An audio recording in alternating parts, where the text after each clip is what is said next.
watching dogs. I'm getting rather used to it. You can get used to a wart on the end of your nose, but it doesn't mean you like it. I knew it was raining again. My poor corns.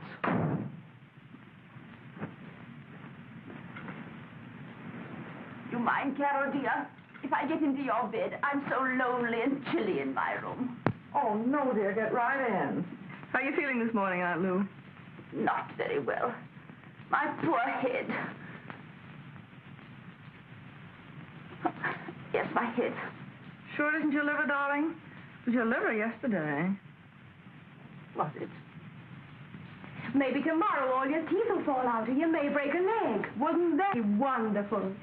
Oh, your breakfast is ready, Carol. Thanks, Kate. You've no idea how that woman needles me when you're out of sight. Oh, you just imagine that, Aunt Lou. Kate's a grand friend. I wish she was in Timbuktu. Oh, no, you don't. If it weren't for Kate, we couldn't afford this nice little flat. It's all very well for you. You're at a nice, comfortable office all day long. But I have to stay at home listening to her giving music lessons. Da da da da da da da da da da da da da da da da.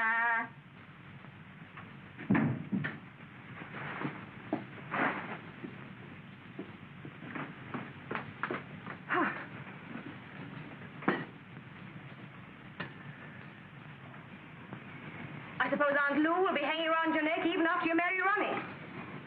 I can't throw her in the dustbin. Why not? Don't let her mess up your married life. You don't know how lucky you are to get a husband. I know, Kate. And I do appreciate Ronnie. Oh, heavens. I'll be late. Oh, here. Take this with you.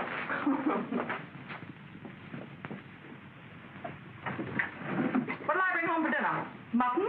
I'll bleed if you do. Can't you think of something else? Liver. I'd feel as if I were carving into Aunt Lou. Well, how would you like some lobster, caviar, capon, and champagne? Get out.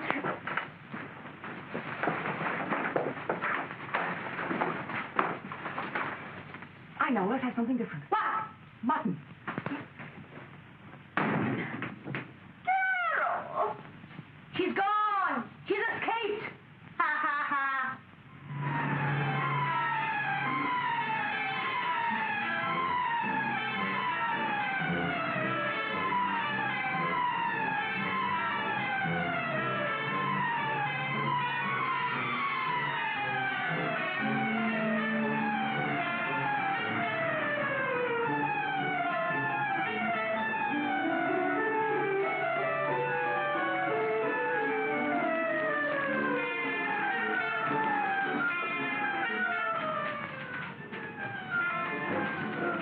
You are late, Miss Howard. I'm sorry, Mr. Tuttle.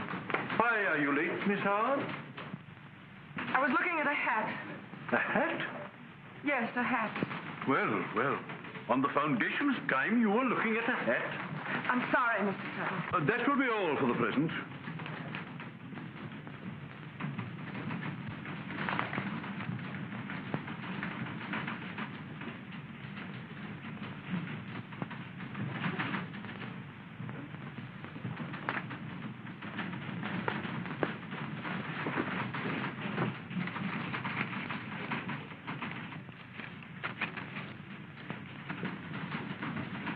MB42893. MB42893. MB.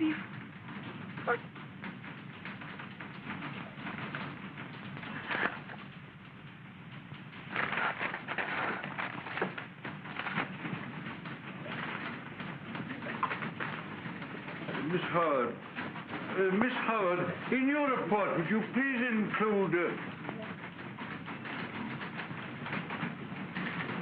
Miss Howard!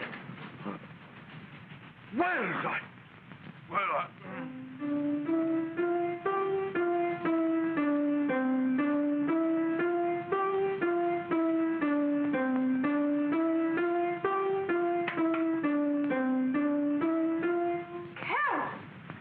Go on, keep playing. I'm listening. What happened? Been sick? I'm rich. I've won a fortune. Thousands of pounds. 9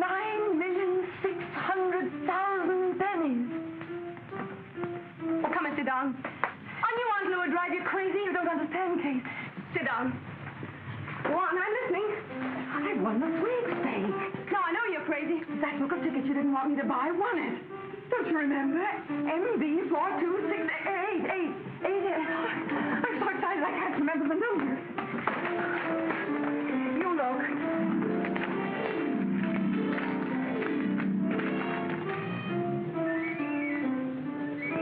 I can't believe it.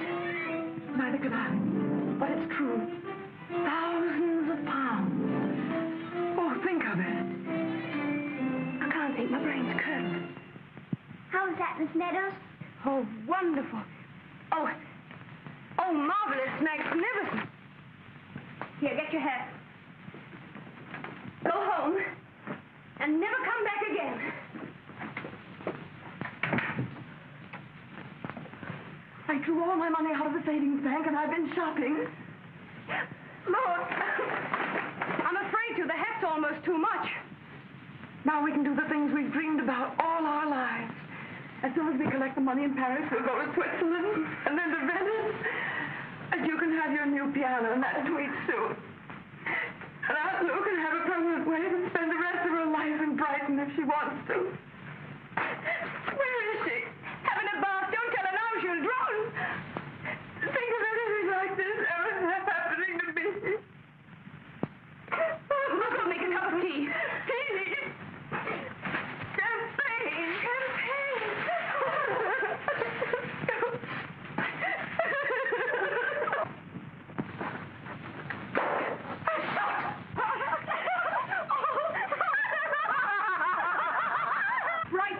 Now, hurry, you'll miss your train. I do believe you're glad to get rid of me. Oh, darling, we'll miss you terribly. Now, run along. Brighton, send us a postcard when you get there. Be good, but not too good. Don't push me, dear.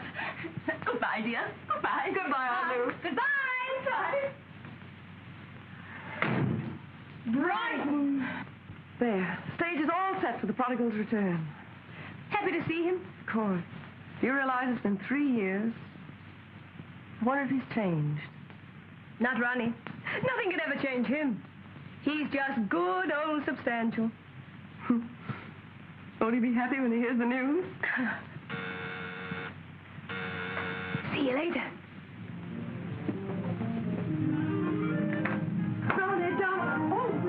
Oh, I'm sorry. I thought... This flat's to let, isn't it? To what? Oh, yes. Yes. Well, may I see it? The agent didn't tell me anyone was coming. Oh, I'm sorry. It's entirely my fault. I was to have let him know. If it's inconvenient, Oh, no, not at all. It's quite all right. Do come in. Thank you.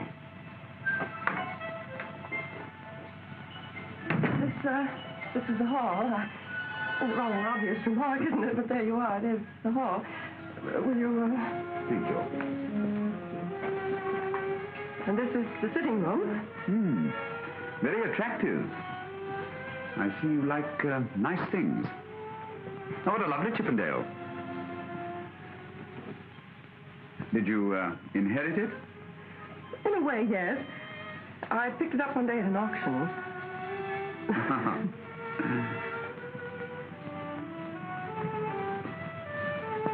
You won't find the view very amusing. Oh, yes.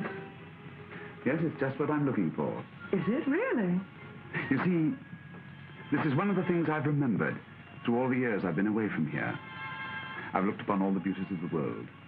The stars mirrored in the Gulf of Corinth, the cherry blossoms in Japan, the Taj Mahal, like an eerie dream, still and cool in the moonlight. And I've longed for this. Perhaps because, when I was a boy, my window looked out upon the rooftops of London. And that was before ambition was realized. Before wars, travel, wealth. That's why I felt the need of coming back to it, of trying to recapture, not youth, that's impossible, but the dreams of youth.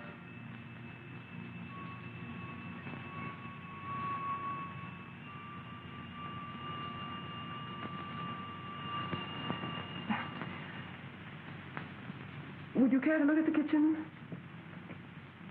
Is it a nice one? Quite. Then I'll take your word for it. I'm a bachelor, and I know a lot more about campfires in the forest than I do about kitchens. We have 2 bedrooms. I'll show them to you if you don't mind waiting just a moment. Thank you. Hello, Ronnie. It isn't Ronnie. It's a man come to look at the flat. Oh, thank goodness you cleared up this room. But don't show him in like it out. I'm just going to pick up the tickets. When Ronnie comes, tell him to save a hug for me. Right.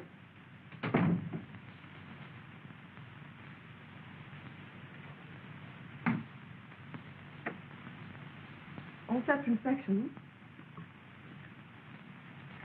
It's very cheerful. It's it's a little bit fussy for a man's room. Oh, I shall have to store one of these beds. Do you mind? Oh, not at all. There's a small bedroom just off the hall. You could store anything you didn't want in there. Yes, I have my trunks and photographic supplies. Oh, you're a photographer. Oh, an amateur one. It's my hobby. I'm really a chemical engineer. I haven't the slightest idea what that means. It sounds dreadfully scientific. Yes, I'm afraid it is. Oh, will you excuse me? There's someone at the door.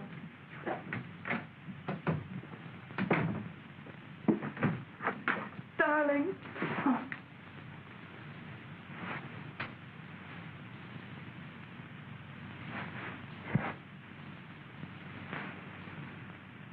Let's have a look at you.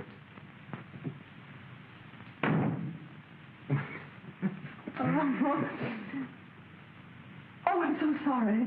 This is my fiancé, Mr. Bruce. Mr.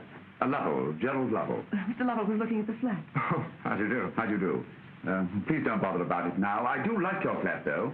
I'll drop back again a little bit later, if you don't mind. Oh, not a bit. Please do. Thank you. Bye.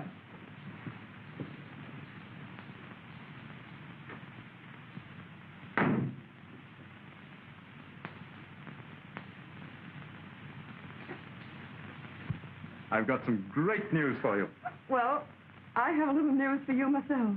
All right. I'll let you tell me yours first. Well, I have an awful confession to make. You know how you've always scolded me about my vice. Silly. You never had a vice in the world. The only thing you ever did was to gamble all your money on crazy lotteries. Well, that's it. My vice. And it turned into a virtue. I won a French national lottery, the grand prize. Is this really true? Every word of it. Well, what's the matter, Ronnie? Aren't you pleased about it? Why, yes, of course I'm pleased. But, What? well, it rather takes the wind out of my sails. Well, why, Ronnie? Well, to come back and find the girl one's going to marry with an overwhelming fortune. Well, you can't think it will make any difference with me. Carol, can't you see? I've been working for 5 years in the Sudan with one end in view, one ambition. That when I got back, I'd be able to make things a little better for you. Now, this has happened. Everything's so out of proportion to anything that I could do for you that... Oh, Ronnie, let's forget all about this silly money business and just pretend that you aren't going to marry a rich woman. I couldn't bear to lose you. Who's going to lose me? You aren't suggesting that we break our engagement by any chance? I don't say foolish things like that, even in fun. You see, I'm a kind of stodgy person, and, well, I'm not easily uprooted. Oh, don't worry about that. I'll uproot you. Oh, wait till you hear the plan. For our marriage? Of course, darling, but that comes later. Let's not be married here. Let's be married in some lovely romantic place like Venice. First of all, we go to Paris to collect the prize money. And I'm taking Kate along, you don't mind, do you? Kate's one of us. And then I thought we'd drift all over the continent, all over the world if we want to. You're not including me in this, are you? Of course. I have to be at the office on Monday to take over my new job. Let them wait. Let who wait?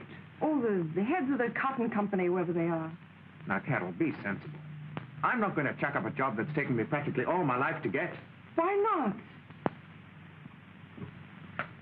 I'm sorry, Ronnie. I didn't mean to put it like that. But I only wanted you to realize that you don't have to keep your nose to the grindstone any longer. What I have is yours, naturally. No, it isn't, Carol. I'm glad you've got it, but... But what? Well, I just can't get used to the idea of you taking me on our honeymoon. Do you have to go to Paris? Well, naturally. Couldn't Kate go for you? No, I have to be there myself on Monday. When do you come back? I don't know. Well, what do you mean you don't know? I'd like to see a little something of it after I'm there. Surely you can't expect me to have a chance like this for the first time in my life and not take advantage of it. No, I suppose not. And Italy. I've always dreamed of seeing Italy. The Gulf of Corinth. The cherry blossoms in Japan.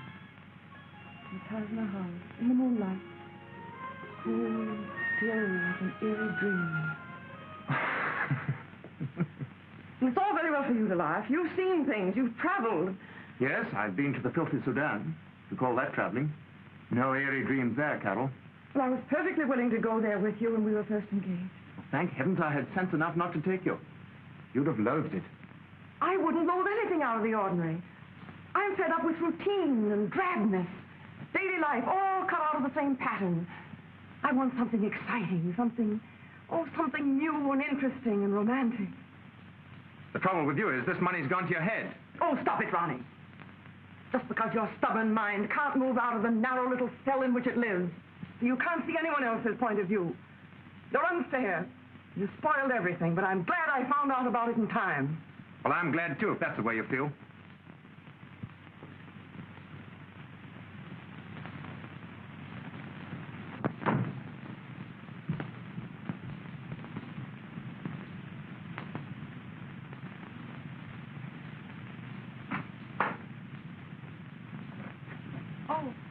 Am I calling back? Oh, no, it wasn't anything important. Just left in rather a hurry, but... Won't you come in? Thank you.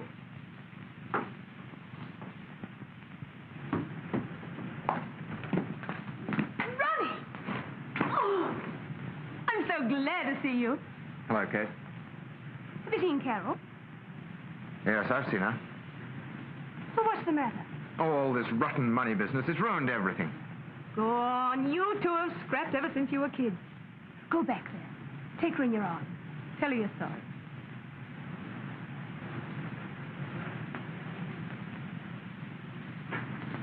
No. I see. Big he-man stuff. Want to make the little girl crawl on her hands and knees to you. All right, Ronnie? But it's your funeral.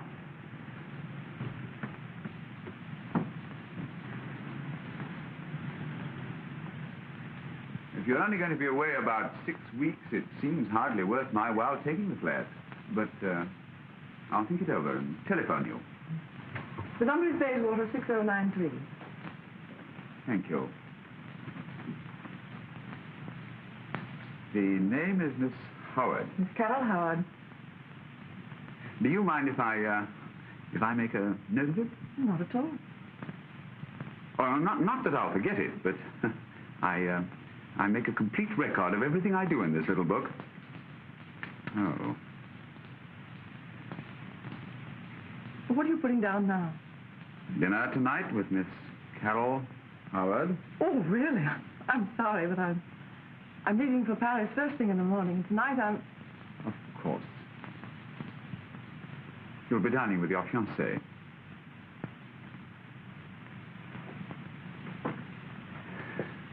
Thank you, Miss Howard, for showing me the flat.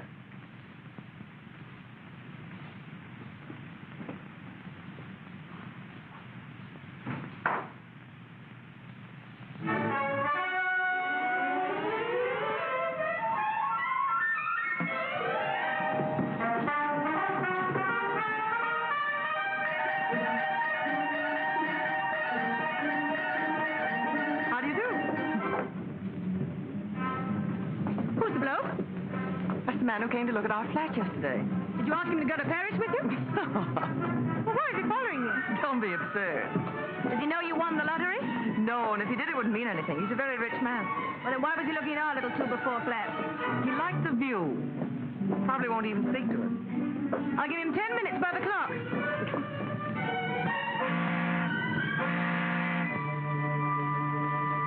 after you've met Mr. Lovell, what do you think of him? I don't think. He's rather good looking, isn't he? So's the halibut. Oh, why did I bring that up? Well, you must admit he has beautiful manners. Never trust a man with beautiful manners. His just annoy me. But would you like him better if he walked right up and socked you in the nose? If he did, I might go batty about him. Feeling better, Miss Meadows? Never felt better in my life. Good. I've brought you some hot chocolate and whipped cream, some toasted sardines, and a little French pastry. Excuse me. Dog.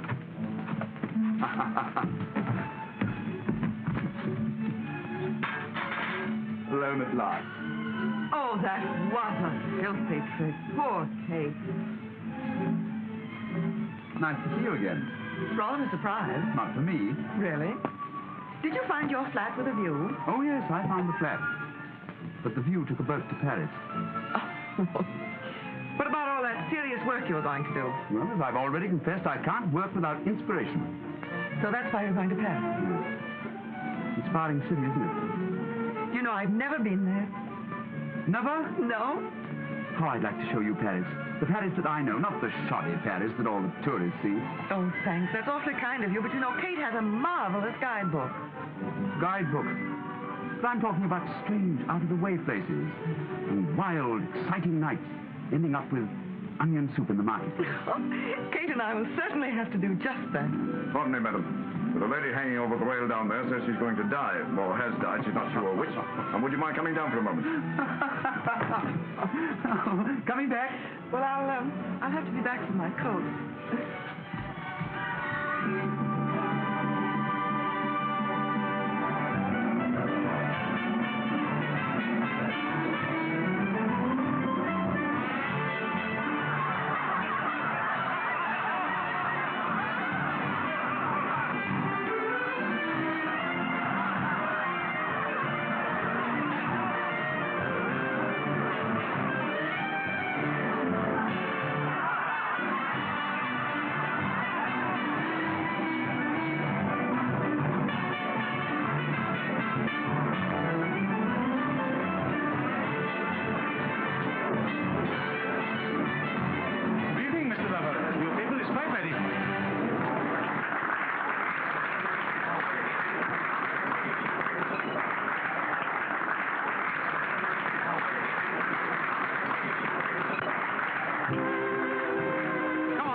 I see him bringing you the family plate.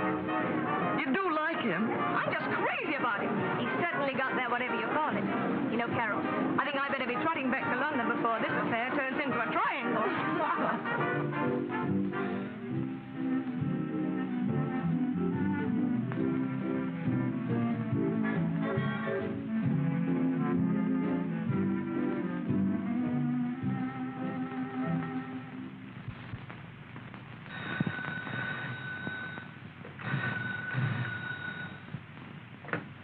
Hello. Hello. Ronnie? What in the world are you doing in Paris? Oh, I can't see you, Ronnie, because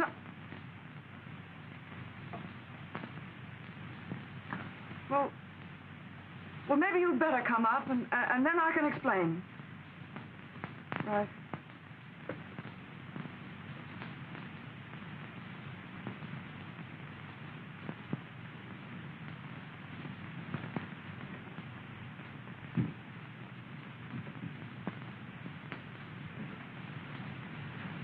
Hello, Ronnie. Hello, Carol. I'm sorry to dash in you like this, but I really have to see you. Well, come in. Thank you.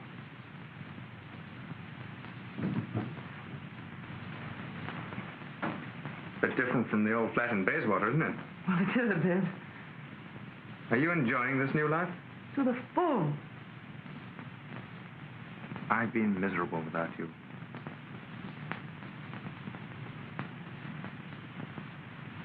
Oh, Ronnie, I don't know how I'm going to say this to you. I think I know what you're trying to tell me. You think you're in love with this chap. Is that it? Believe me, Carol, you're living in a fool's paradise. You don't belong to this world of tinsel. Why, look at this suite. Why, it's simply fantastic in its luxury. Maybe all right for a few days, but you're not the type to live this way. Letting a fella like Lovell make you think that this and all that goes with it is reality. Oh, poor darling. You can't let yourself get carried away by someone you don't know. Especially this kind of a scoundrel. How dare you say that? You don't know anything about him. Neither do you, Carol. Don't be such a trusting little girl all your life. Unbelievable.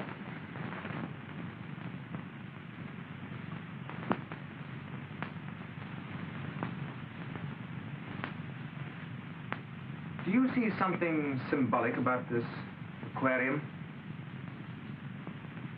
Look at those golden beauties, gliding with vain contentment through the crystal waters, completely oblivious of the fact that to the world they're nothing but poor fish.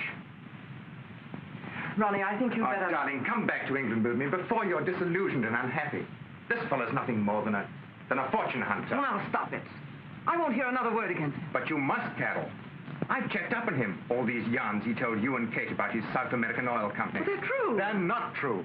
There is such a company, but they never heard of Lovell. They never even heard of him at the school he was supposed to have gone to, or at any hotel that he was supposed to have stayed at. Frankly, I got so worried that I turned the entire case over to Scotland Yard. You what? They'll soon get a line on him. Oh, Carol, come back with me. Don't get carried away by this foolish romantic whim. Will you please leave? But, Carol, Just... Hello, Bruce. Surprised to see you here. Darling, to be quite frank, Ronnie came here to rescue me from you. He had so much to say on the subject, he really didn't give me a chance to tell him that we were married this morning.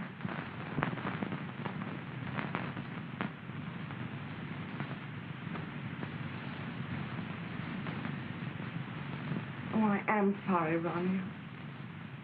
I wanted to tell you quite differently.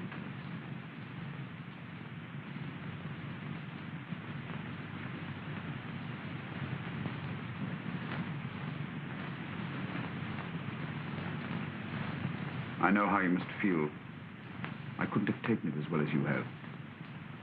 See, I happen to love Carol myself, so I can sympathize.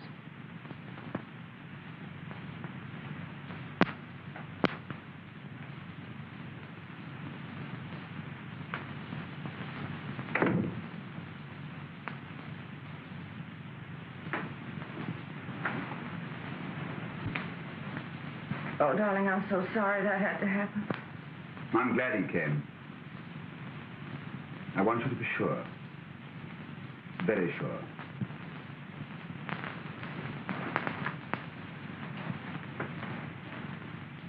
It was my fault, rushing into a marriage like this.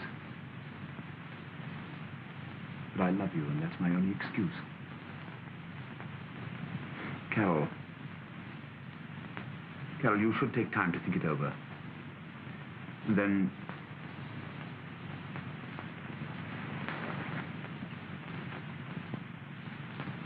even if you want the marriage dissolved, I'd understand, because I do love you. And I always shall.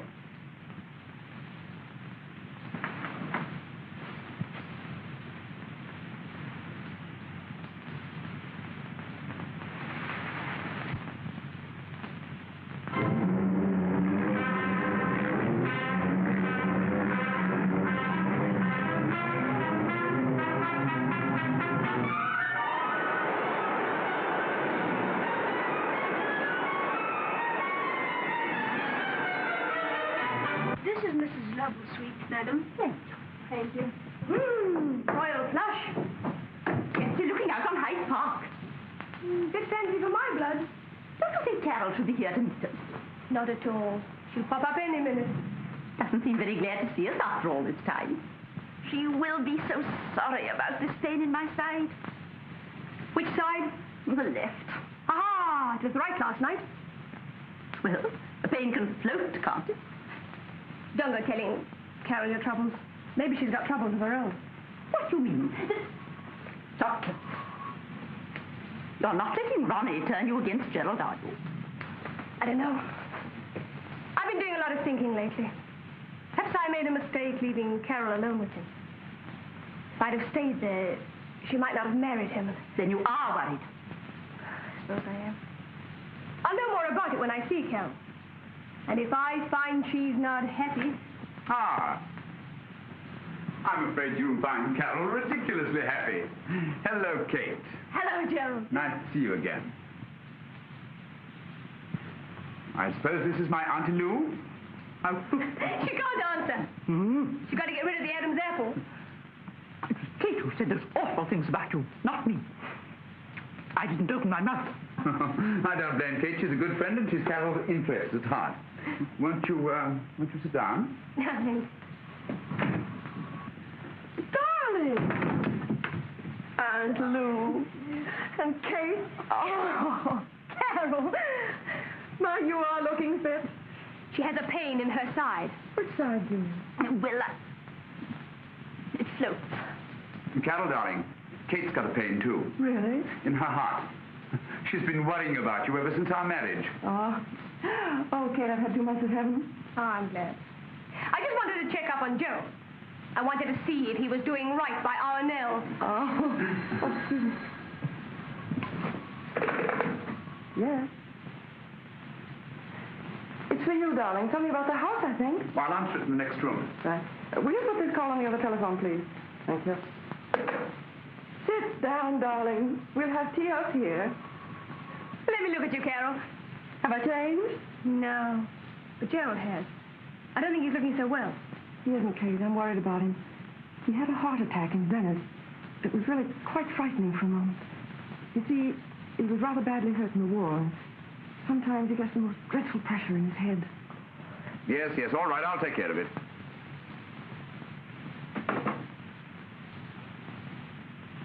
So, that's why we're buying a house in the country. Gerald must have quiet and seclusion. Besides, he has a lot of important work to do.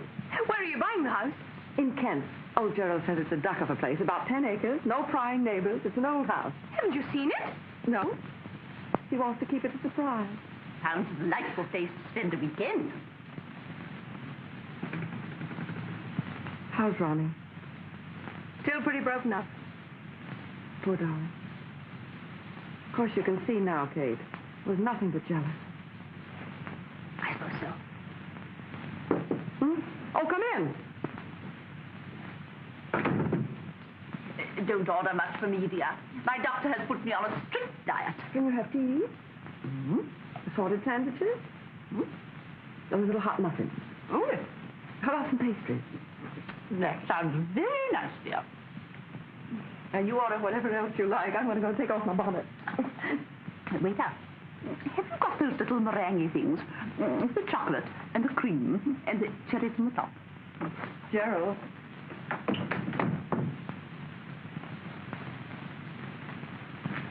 Gerald, darling, what's the matter? Are you ill? No, dear, it's nothing. Don't be alarmed. Well, has something gone wrong? No, really, nothing at all. Kate didn't say something that hurt you. Oh, I suppose I shouldn't blame her. Oh. It's only that she's so fond of me. And now that she sees how happy I am... Of course, dear, I understand.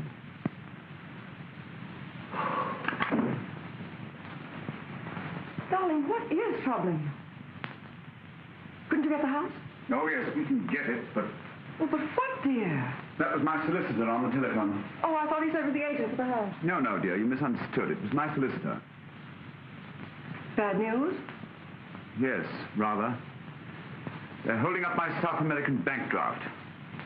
It may not be straightened out today. Oh, is that all? Well, that's enough, isn't it? Oh, darling, I was afraid it was something perfectly dreadful. If that's all it is, well, I can do something about that. No. No. Now, you mustn't have such a silly false pride. You can't mind if I help. Now, Carol, you're a sweet person.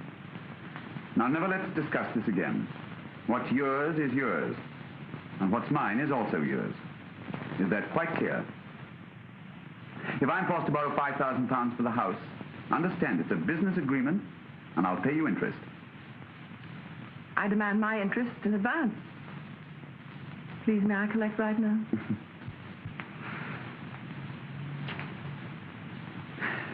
Now for the first part of this foolish agreement.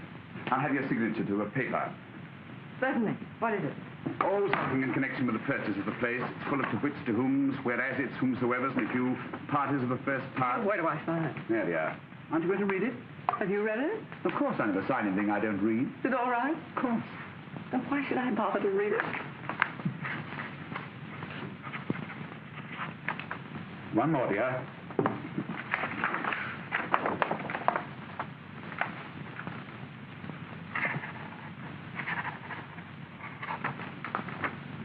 Have tea with us?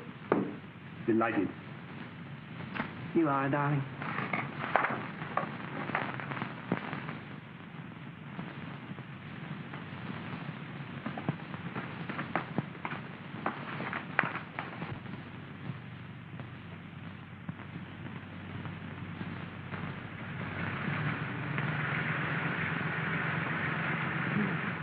Here they come, Uncle George. Master and Mrs. Here they come. What? Car's coming up the drive now, it is. Yes, yes. I'll run and let them in, I will.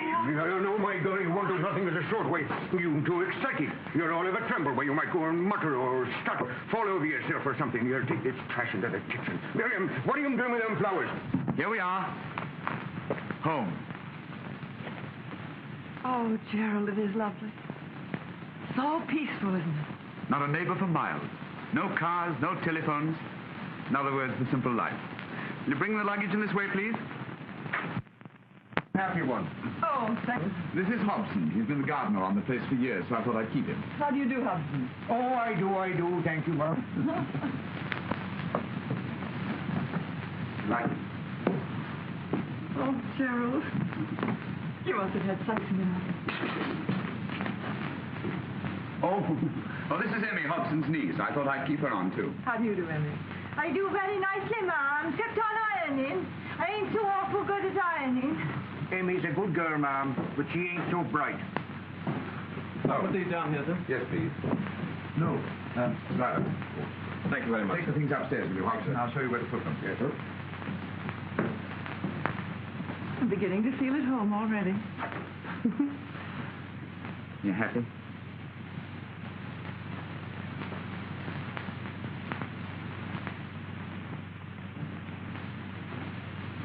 I'll be back in a moment.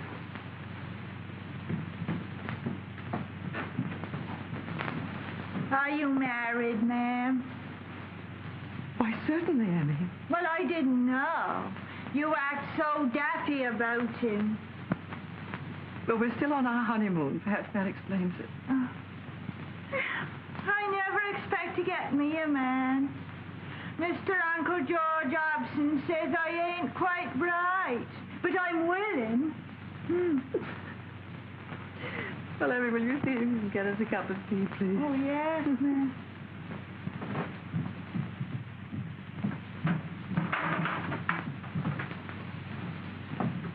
Oh, sir. I'm sorry, I quite forgot to tell you a parcel arrived for you this morning. No? Where did you put it? Why, in the cellar, sir. I told you to keep out of there. No one is to go into that cellar but me. No one.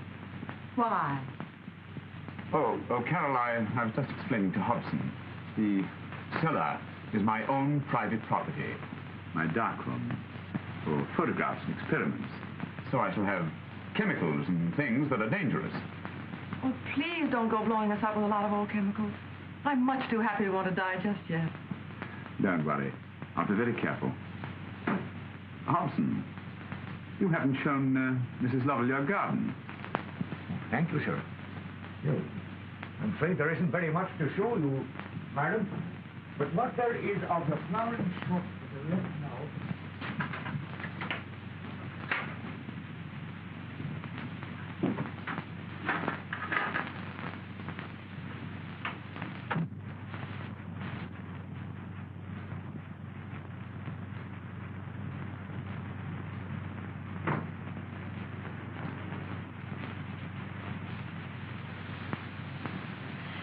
Oh, it's a lovely garden, Hobson. Oh, I don't know, Mum. She run down a bit.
Gerald?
Go on, I like it.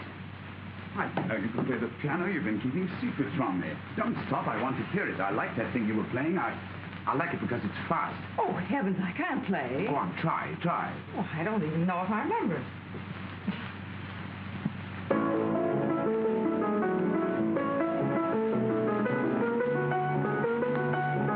That's it, faster.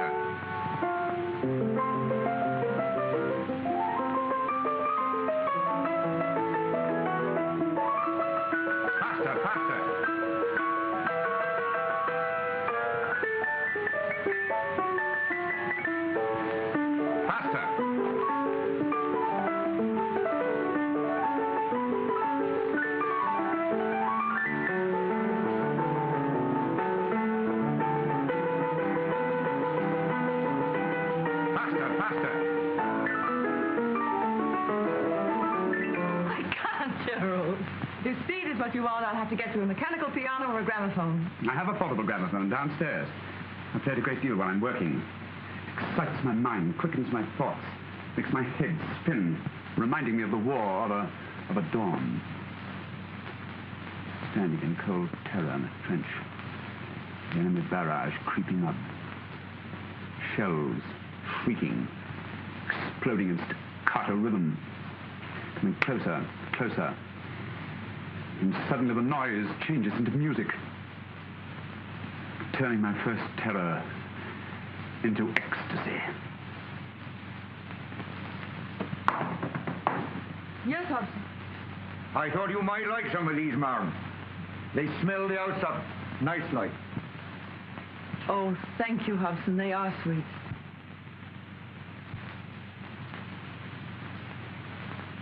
Oh, Hobson, I found your pick and shovel. Did he, sir? Where were they? In the cellar. And here have I been blaming them gypsies. Are the gypsies about? Oh, worse than fleas. They come down to the village every year for the fair. Fair? When is the fair? This year, on September the 5th. September the 5th. Yes. Oh, thank you, Hobson. Good afternoon, ma'am and sir. Thank you. What now? September the 5th. Oh, I see. The fair. 9 o'clock. Why 9 o'clock? That's the hour. The hour we go to the fair? Mm-hmm. When we go to the fair. Oh, Gerald, you paid £5,000 for the house, didn't you? Yes, why do you ask? Well, Hobson was telling me that the man who owned the house was asking only half that much. Are you going to believe that doddering old fool or me? Well, there's no question of believing you. I just thought possibly you might have been cheated. No, you weren't implying because you had to advance me the money on a loan, understand, that I... Oh.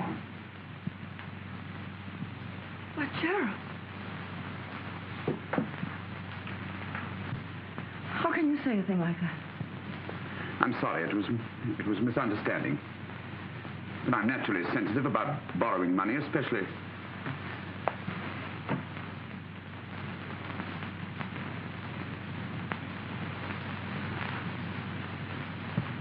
Take out that little book. Why? I want you to write something in it. Now put down, today we had our first and last quarrel. I adore my wife. Do you? And I've got a present for her. A present? Mm-hmm.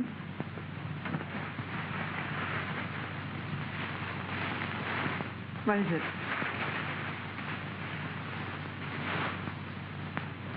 Gerald. Oh, how lovely. No, it's nothing very much. It's got a sentimental value attached to it. Wait a minute, I'll show you how it's worn. I bought it in a bazaar in Cairo.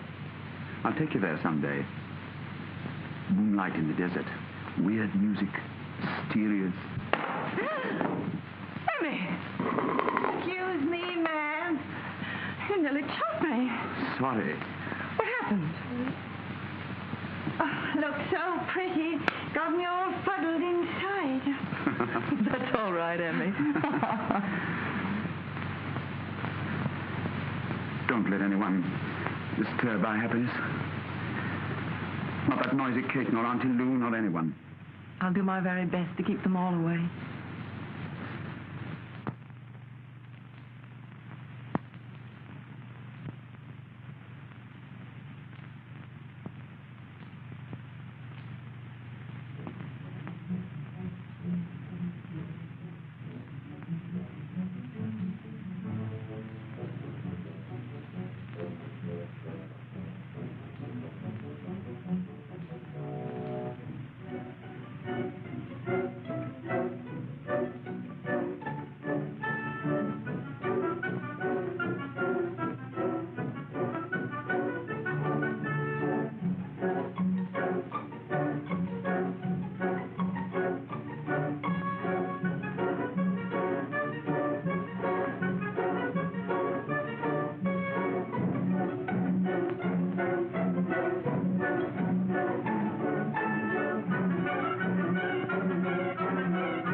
Darling, forgive me. It startled me so I didn't know what I was doing.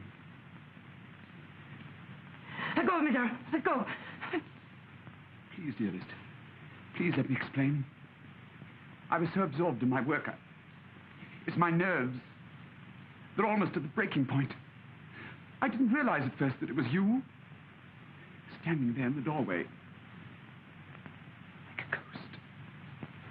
Yes, a ghost. I'll never forget the way you look. Like a mad thing. Oh, Carol. Carol, beloved. Don't go away from me. Don't you see that I'm ill? Seriously ill. I don't know what it is. Something inside my head burns and tortures me. That reaches down into my heart, twisting and tearing at it. Oh, Gerald. Terrible.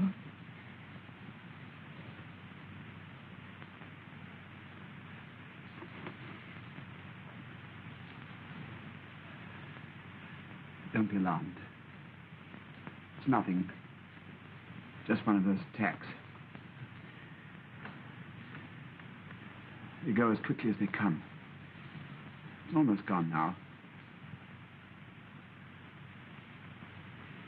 Gerald, you must let me send for a doctor. No. No, they're all cracks. I've tried specialists all over the world. They've never done a thing for me. Darling, if you love me, you'll let me send for one. Oh. Love you. You don't know what you mean to me. My happiness, my life. I need you, Carol. Never leave me, darling. Never. No, I won't. I won't.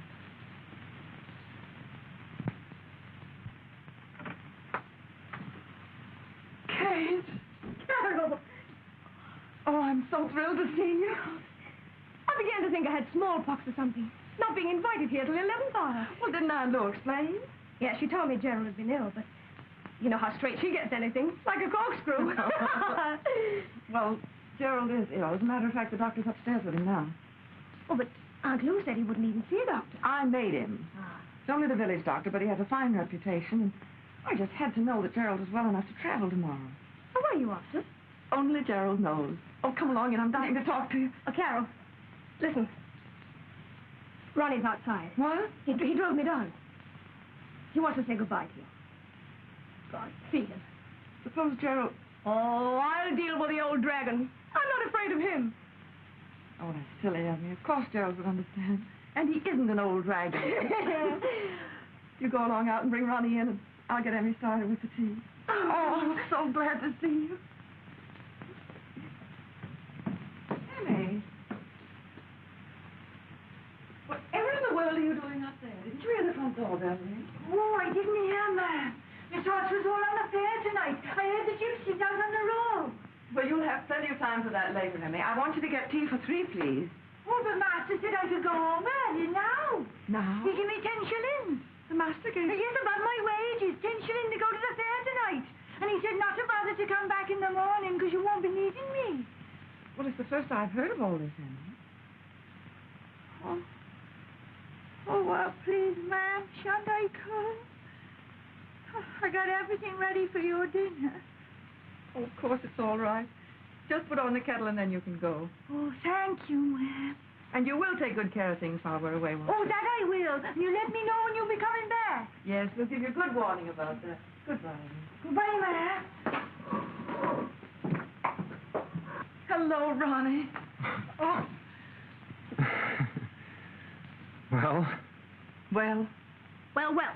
Now, let's get all these formalities over so we can all be ourselves. Well, first of all, Ronnie wants to know if you've forgiven him for the way he acted that night in Paris. Oh, of course I have. Oh, well, now we're getting on. Oh, the next thing. He wants to tell you that they didn't find out anything at Scotland Yard, so he told them to drop the investigation. Now, I wonder if there's anything else. Oh, Kate, I can do my own explaining. I know you can, but you take so long. We've got a lot to talk about, haven't we, Carol? Well, I should like to apologize to Gerald, may I? There's no need to apologize. He understands. Besides, he'll be down in just a minute as soon as the doctor leaves. I do want you to be friends. Goody, goody. Now, all that settled, so let's sit down and relax.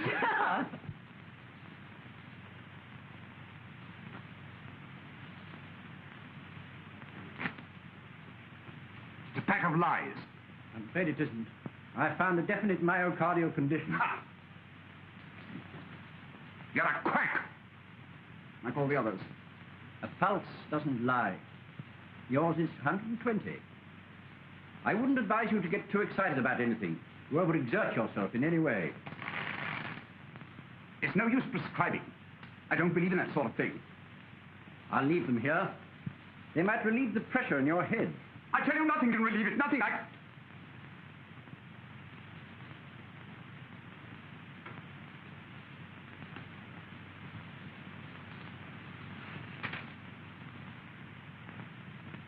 Interested in criminology?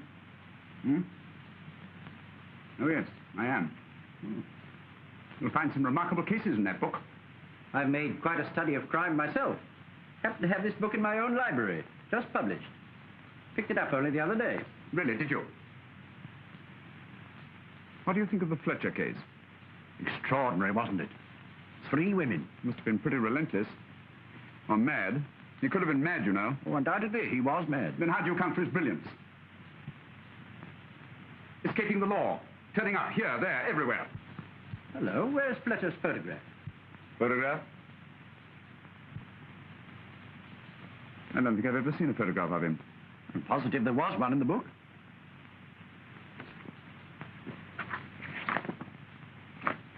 No, nothing here. There's one in my book at home. I'll bring it round someday. Oh, I was forgetting. You're leaving in the morning. No, well, I can see it when I get back. I've always been rather interested in Fletcher. What type of man is he? His appearance? Fairish, sandy type. Beard and moustache. If that heart of yours cuts out again, Lovell, take some of those pills. They won't kill you.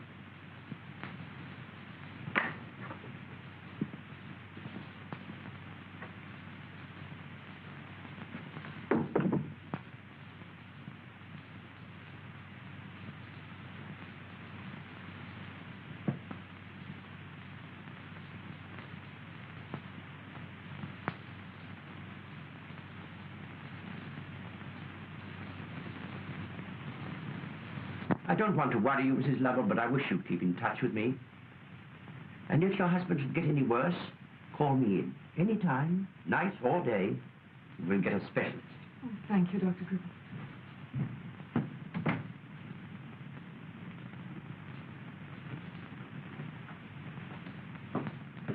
I suppose we better be hurrying off. Oh, no, you mustn't leave. We're having tea, and then you've got to stay for dinner. Has to be past luck. My cook's off tonight. Oh, we'll have fun, Kate, rustling around the kitchen. The way we used to in the old days. But how about, Oh, yes. Well, I'll... Wait a minute. I'll just dash up and see. all right.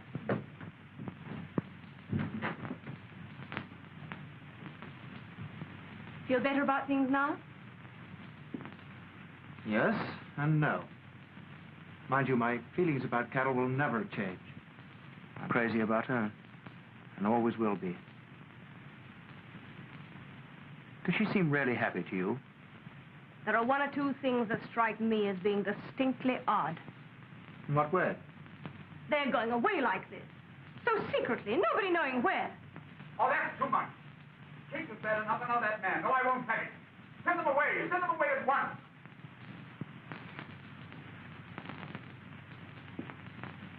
Well, well. I wouldn't be a bit surprised if he wanted us to leave.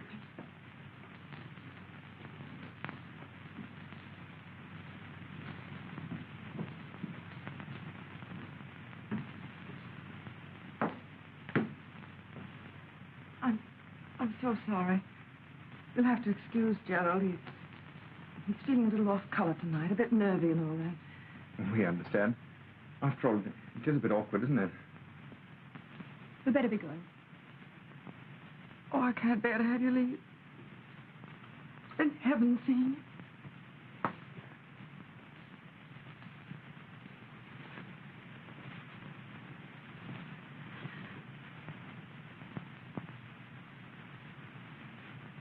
You'll write to us, won't you? Of course I shall.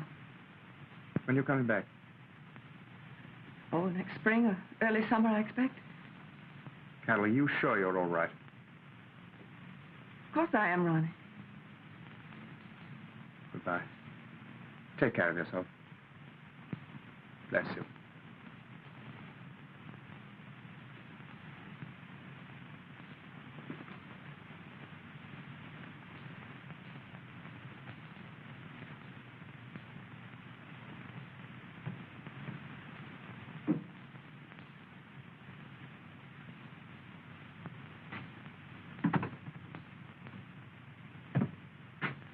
I never hated leaving anyone so much in all my life. Gives me a funny kind of feeling, too. I have a good mind to go back and... No. It'll only make it more embarrassing for Carol. Come on. They've gone. Good. I'm sorry to shoot them off like that, dear. But it's good to be alone with you again. Feeling better? Much. Well, the old pill slinger didn't alarm you, did he? Not at all. Good. Whatever there's a fee in sight, the medicos can always find something wrong with one. No, I wouldn't say that about Dr. Gribble. He seemed to me a very sincere and intelligent person. Gerald, did you tell Emmy she could go off to the fair tonight? Yes.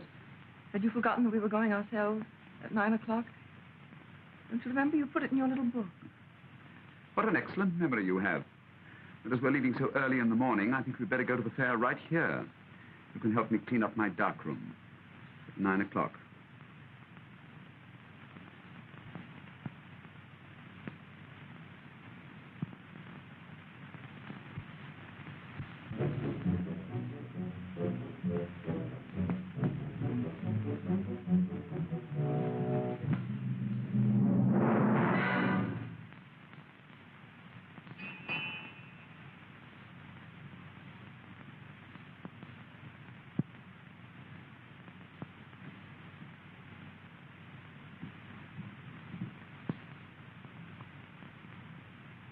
Dr. Gribble, come in. Good evening, Mrs. Lovell. I have to see a patient nearby, so I thought I'd run in and have a chat with Mr. Lovell. Oh, I'm sorry. Now, Mr. Lovell's just gone down to the village. Oh, then he must be feeling better. When do you expect him back? Well, I promised to have dinner ready for him at 8 o'clock. He'll probably be alone by then. What time do you leave in the morning? At the crack of dawn. Oh, then I'm afraid I shan't see him. I'll leave him this book. Oh, he has that one. Oh, it's a different edition, I think. He asked me about a photograph of Fletcher, a man who's mentioned in the book. I wish he wouldn't read that stuff. That's the one. Really? A murderer. He killed 3 women. Doesn't seem possible, does it? He looks more like a doctor or a scientist. Not a doctor, I hope. Strange. I must have seen pictures of him somewhere before. In newspapers, I expect. Won't you sit down and wait for Mr. Lovell? No, thanks. I must get along. Well, you'll probably pass him on the road. I hope so. Don't you bother to come to the door. Good night. Good night. And thank you. Good night.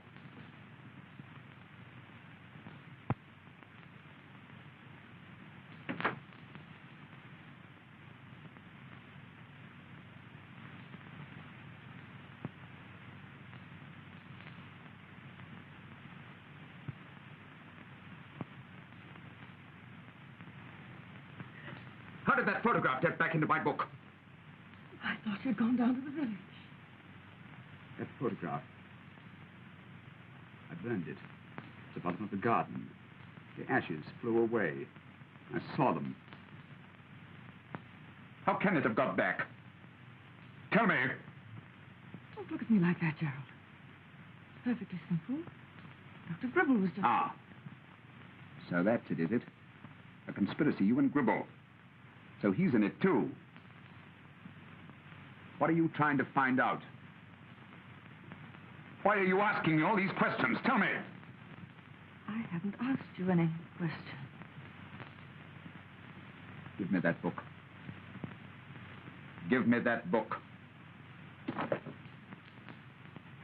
What's the matter with you? What are you staring at?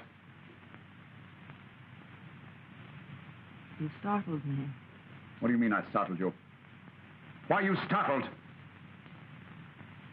perfectly natural, isn't it? You fly into a violent rage over a book that Dr. Gribble has just brought 5 minutes ago. I thought you'd gone to the village. I told him... Oh, so this is old Gribble's book, is it? Then why didn't you say so before? You really didn't give me a chance. You flared up at me, so I thought you were going to be ill. That's why I was so frightened. Oh, yes, I see. I'm sorry, it was silly of me. No. Silly of me to be such a baby.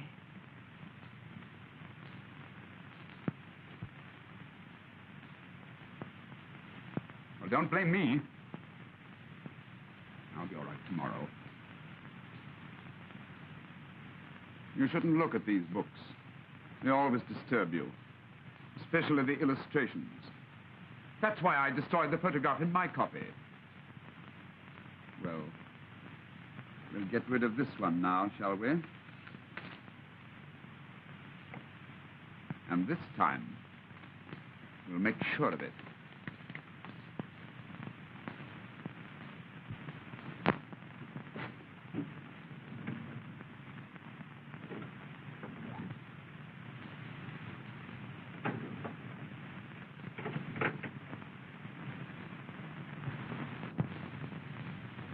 Emmy. Yes. Emmy.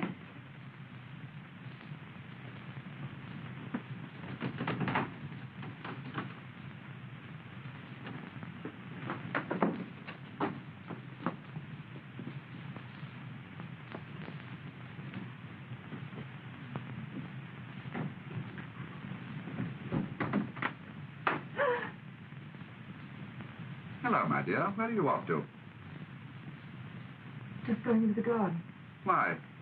To get some flowers for the table. Oh, no, my precious. I wouldn't think of letting you wander in the garden alone. There are a lot of undesirable people about. You know what it is, fairs, gypsies and so on. Heaven knows who may be prowling around. You'd better be on the safe side. Yes, you're quite right. I'll just get on with the dinner.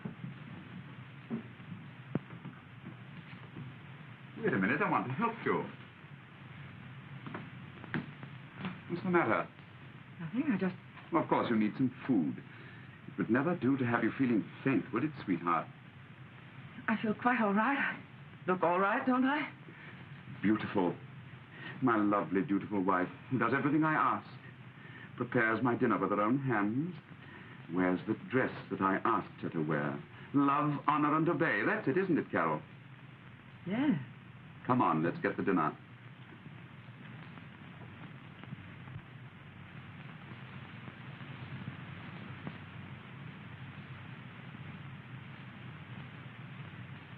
Excellent supper. I'm glad you enjoyed it. Have some more brandy. No, thank you. I still have some here. Ha ha! You know, I believe you're trying to make me drunk. You couldn't do that. I've got a very strong head. And it's always a pity to drink too much at moments like these. It deadens the appreciate... Funny sound. Hear that? It deadens the appreciation.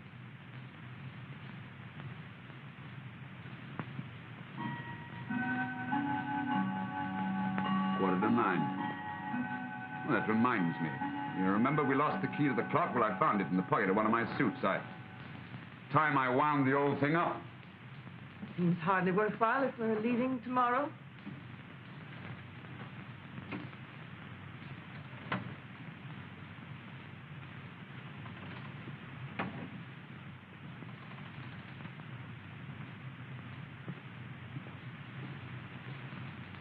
It always gives me a strange sort of thrill to see the minutes slipping by, one by one.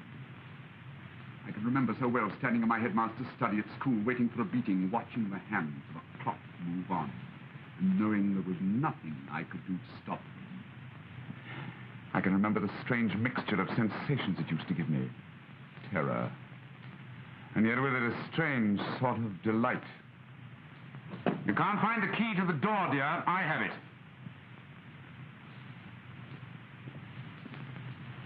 Fetching your coffee. What? Here's your coffee. Oh, yes. How far away your voice sounds. Must be my head. Don't you think you'd better lie down? No, we must be getting to work soon. Don't you think it would be better if you didn't do any more this evening? No, I've made my plans, and I never alter my plans. Oh, all right. You're a sensible girl, aren't you? How do you mean? Well, you don't go on at a man. Very few women can say, oh, all right, and leave it at that. And then most women are fools. Do you think so? I don't think, I know. Born fools. Woman's weakness is man's opportunity. Did someone write that? Or did I think of it myself? If I did, it's good. It's very good. Woman's weakness is man's opportunity. You have exceptional insight into things. Some more coffee? Yes, I have great insight. But, well, you see, I'm different from other people. Yes, I think you are. For instance, I've a lot of power over women. I've always had it. I discovered quite early in life that I could twist women around my little finger. It's a useful gift. It must be. If you can be slightly different from their own men folk. In what way? Well, few men have sense enough to do the little romantic things that please their women. And all the world over, there are women longing for romance. They're not content with their lives. They want to color them, to be adventurous. Yes, I see. When the house agent told me that you were letting your flat because you'd won the lottery, I knew that you would be looking for some escape, some romantic escape. I don't know why I'm telling you all this, I'm sure. Oh, because you know how much it interests me. No woman ever tires of hearing how a man came to fall in love with her. No, of course she doesn't, does she, my treasure? And ours was a real romance, wasn't it? Just what you were looking for.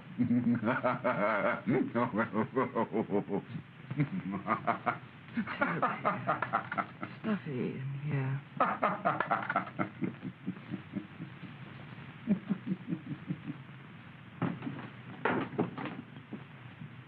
Where are you going? There's no air in here. You have all the doors and windows shut. What's the matter? You're shivering. No. Yes, you are. You don't need that night air. What you need is a cup of coffee. No, thanks. Oh, yes, you do. Where's your scarf? Time to put it on. Time? Time. Because you're cold. Come and sit down.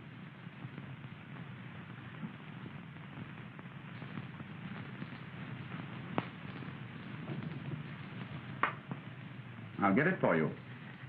I don't need it, really. Sure.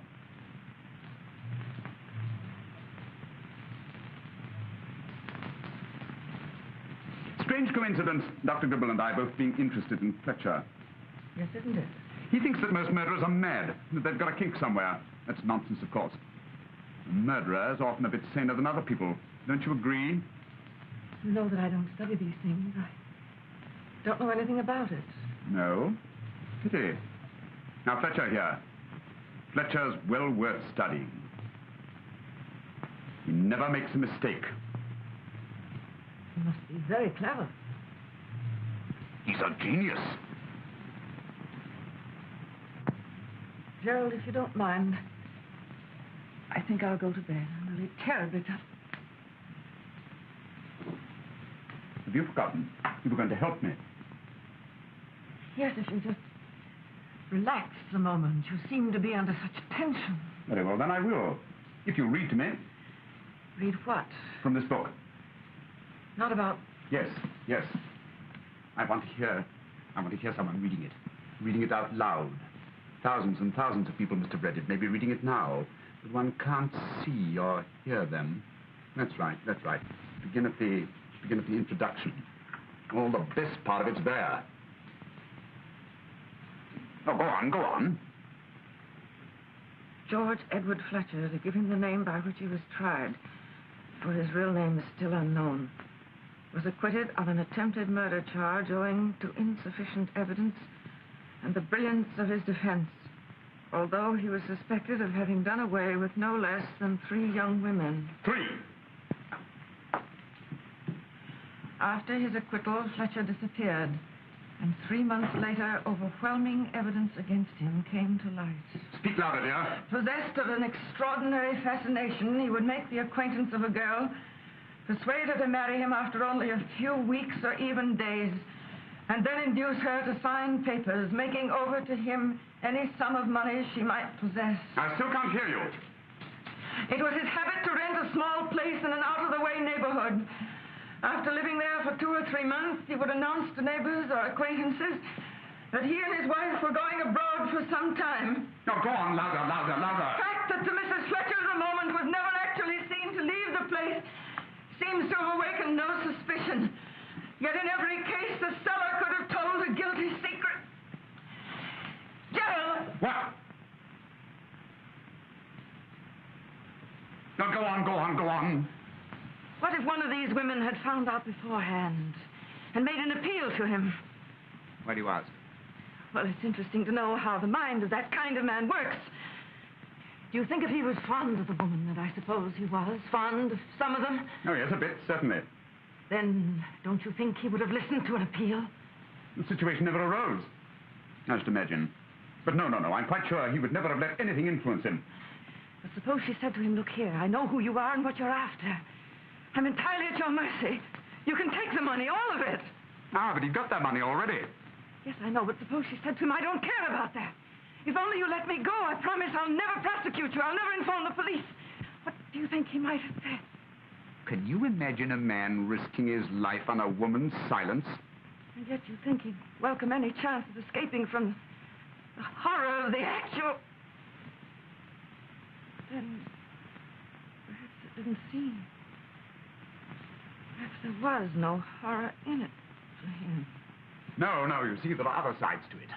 Power, the culmination of the race, the climax of the music. At one moment to hold someone in your arms, and at the next to hold something. Even if you scream, no one will hear you. Gerald, wait! Wait, there's something I've got to tell you. I don't want to hear it. You will. You must. It concerns you. What do you mean? It would be a queer thing, wouldn't it, if a murderer were to marry a murderess? Queer, yes. But perfectly true. It's about a woman who killed a man and was never found out. What? Hmm?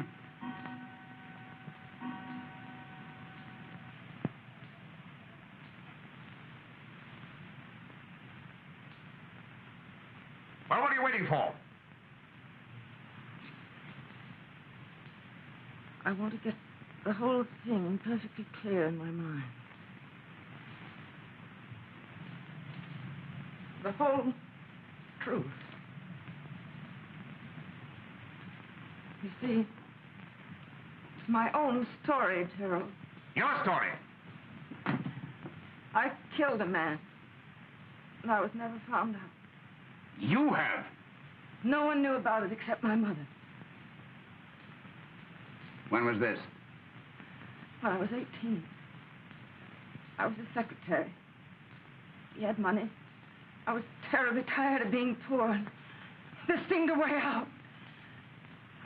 scolded him. He was mean. He was years older than I was. But I married. Well? It was really he who first put the idea into my head. He used to say to me, if we're careful with our money now, there'll be all the more for me to leave you. Where did all this happen? On the East Coast. Horrible little place. The wind never stopped blowing. Go on, go on. I turned plan after plan over in my mind. And then finally, my opportunity came. What was it? Poison? Women usually use poison. No. It was much safer than that. That winter he had pneumonia. I pretended to be heartbroken. It deceived everyone. I insisted on taking care of it myself. Ah, yes, that was clever of you. And one night when I was alone with him, I realized the crisis had passed. That he was going to get better. I walked over to the window. I can see myself now, standing there.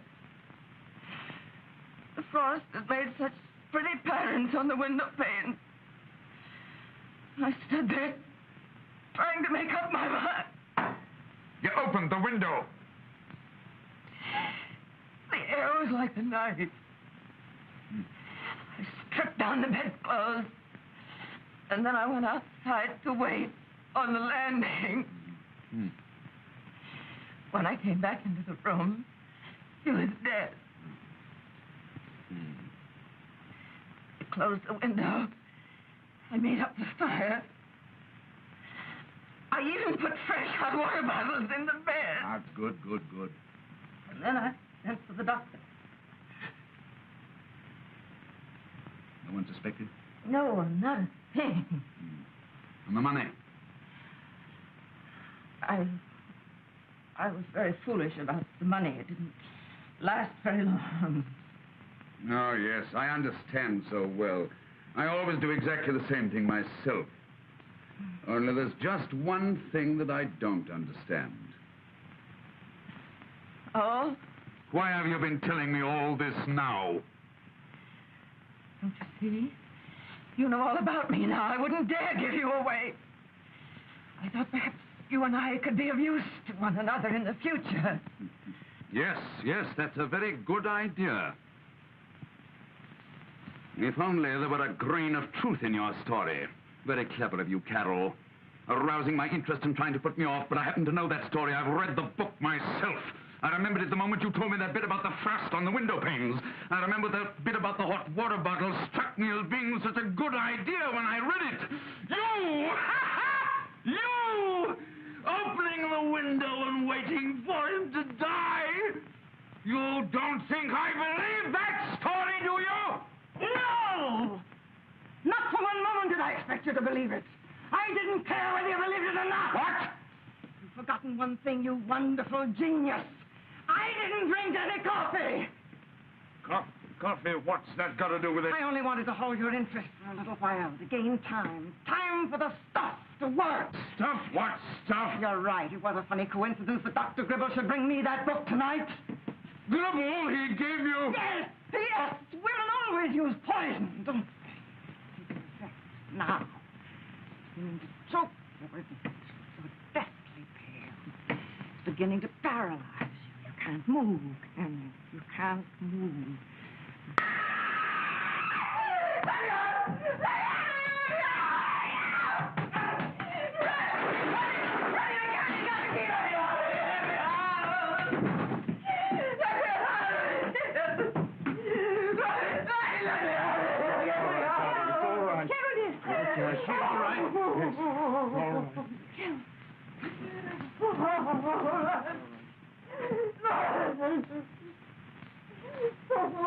He's dead. I'm positive this is better. Strange that we both had the same misgivings about him.